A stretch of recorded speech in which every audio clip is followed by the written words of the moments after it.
In this video, I'm going to show you how to create a connector model and set it up for routing cables. And even if you don't do routed systems, there's a lot that you can learn in this video because I'm going to show you how to import geometry, how to create datum features, how to use sketcher datums, point patterns, and also component interfaces. So first off, let's create our brand new part. And this is going to be for what people commonly call an Ethernet connector or an RJ45. RJ stands for a registered jack, but technically this is going to be an 8-position, 8-contact connector. And I'll click OK, and I'll show you in a little bit why it's technically not an RJ45. So first off, I'm not going to create a bunch of features. I don't want to do that. I'm going to import the geometry. And the great thing is there are a lot of great companies who have put models on their website. So for example, this geometry I got from the Molex website. And so I'm selecting the step file. Here I have my file import dialog box. I'll click the OK button out of here and the geometry comes in. Then I can click the check mark. And again, I have to give mad props out to Molex for having so many CAD files on their website. Some of the other places that you can check out include DigiKey, TE, Tyco Electronics, Amphenol. Those companies have a lot of step files and other different CAD format files on their websites. And besides that, you can also look on GrabCAD and 3D Content Central. Again, it's just going to save you tons of time and effort for creating the different models. Okay, so I've got my geometry in my model. Unfortunately, my work's not over yet. For routing wires and cables, I'm going to need some coordinate systems for the wires to enter and exit out of the cable. And there are two different approaches that you can take. You can either create a single coordinate system for all the wires and conductors that are going to come into here, or you can create individual coordinate systems for each wire. And I'm going to show you both methods. I'm going to show you both methods using two other different methods, so bear with me. All right, so first off, single coordinate system. Well, to create the single coordinate system, I'm going to click on the coordinate system icon, and I'm going to locate it at the intersection of the datum plane front and this datum plane and this surface. And the important thing is that the z-axis is pointing out of the model. It is pointing out of the model. That's the direction that the wire is going to run, but I don't like the orientation of the coordinate system, so I can flip it. And, oops. Wrong one flipped. Let's try flipping this. There we go. That's the orientation that I want. And then from the Properties tab, I'm going to change the name of the coordinate system. And one of the industry conventions seems to be that if you're just going to use a single coordinate system, people call it entry. And then if you're using a program like Creo Schematics for logical referencing, you have to make sure that the pins have the entry port parameter set to entry as well.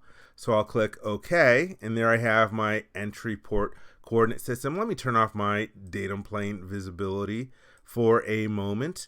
And so you'll notice that my wires are supposed to run into here and into the back. And right now I've got my coordinate system at the back surface over here.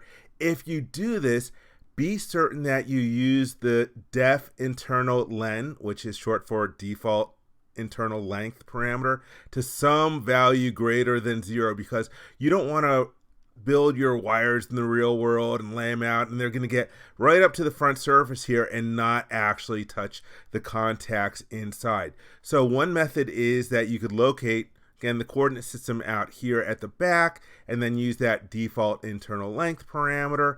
But I'm going to show you the other method where I'm going to place my coordinate systems exactly where I want the wires to run out to. Then I don't have to worry about adding in that fudge factor of that def internal len parameter.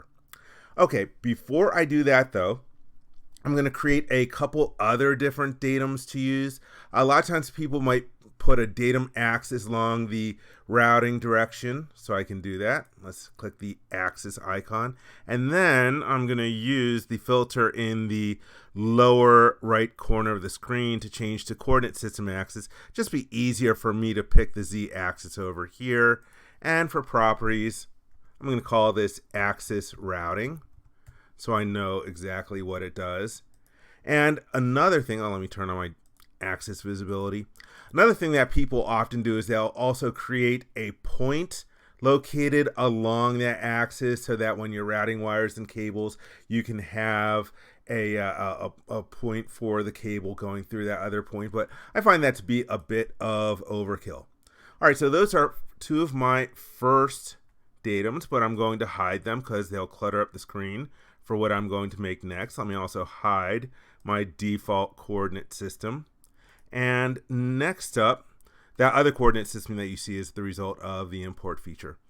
All right, now I'm going to create coordinate systems that go for each of the pins. And to do this, I'm actually going to use a sketch or datum. So let's create a sketch. And again, I'm going to locate it right up on the surface that the wires are going to route all the way to.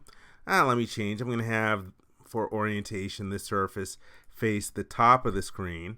Now I'll click the sketch button to get into Sketcher, and Creo Parametric suggests some sketch references to me, but I'm going to use some different ones. And again, Molex, thank you very much. This imported geometry is great because it's got where the wires are actually going to route, and I'm going to pick these different surfaces as references and get rid of the ones that Creo automatically suggests to me. Hit the solve button and it's fully placed. And let's go to my sketch orientation. So hopefully you can see in here, maybe I'll change to a non-shaded mode. Let's change to a wireframe mode. You can see that my sketch references are positioned exactly where I want the coordinate systems to be. And from here, I can create coordinate systems in my sketch. And they turn out to have the right orientation, z pointing out in the direction that the wires are going to run. And I'm just dropping them in here.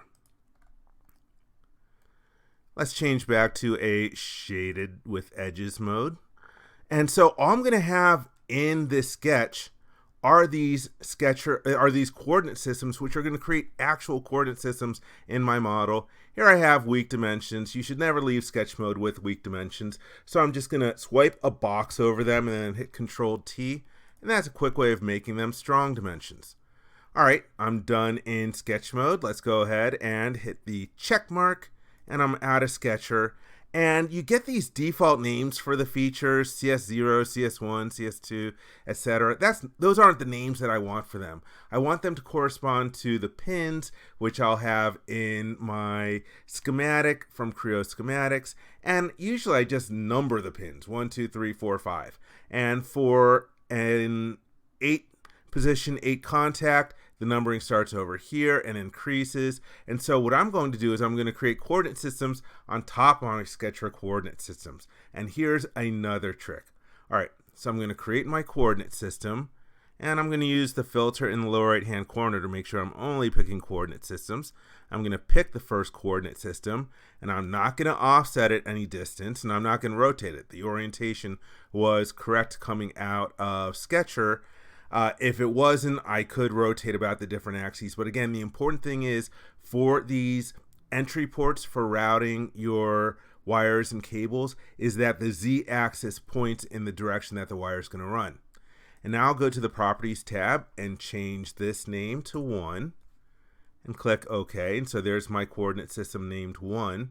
And now I'm going to go and pattern it. Right click. From the mini toolbar, I can choose pattern, and rather than doing a dimension pattern, I'll go to the drop-down list and change to a point pattern. And here's a really cool thing. Point patterns can either use points as inputs, or they can use coordinate systems. That's not something that a lot of people don't know. It's a little trick. And for the source of the coordinate systems, I'm going to pick that sketch I just created. And I'll hit the check mark. And now I've got my pattern. Oops, let me go and expand it over here. And now it's just a matter of renaming them to what the pins are supposed to be. So let me change that real quick.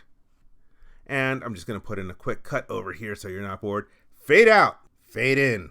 Okay, so I've renamed my coordinate system so they match up with the correct pin names. And I'll show you that I can also use a pattern based off of this. Remember when I created the axis going along the Z direction for that entry coordinate system?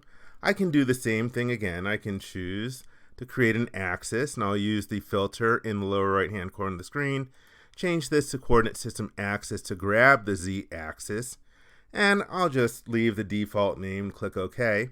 And with the axis still selected, I'll right mouse click and choose pattern, and it'll automatically reference pattern on top of the pattern of the coordinate system. So again, another trick for creating the datums that you need for routing. All right.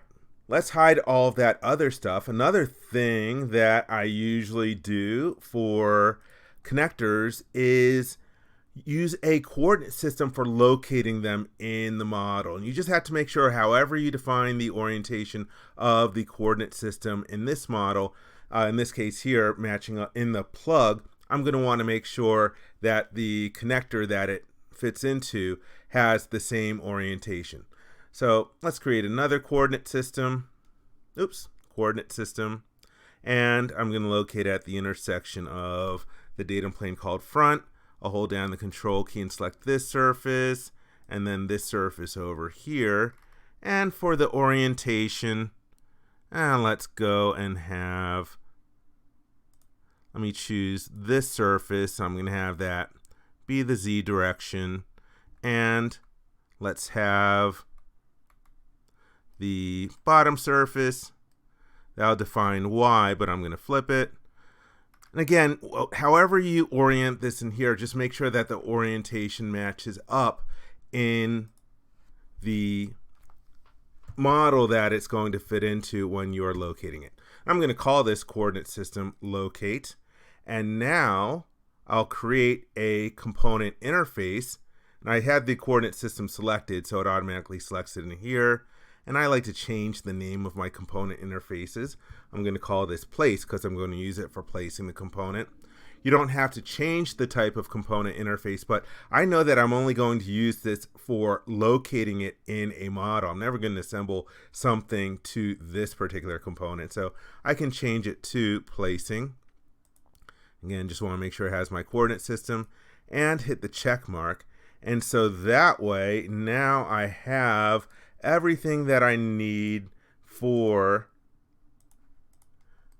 routing wires and cables. And so again, just to recap, I imported my geometry. I created coordinate systems for routing my wires. I also created axes to support that and made a coordinate system for my component interface for locating it in the model. I hope you enjoyed this video. For more information, please check out www.creowindchill.com. If you like this video, please give it a thumbs up and also click the subscribe button to be informed when new videos are uploaded. Thank you very much.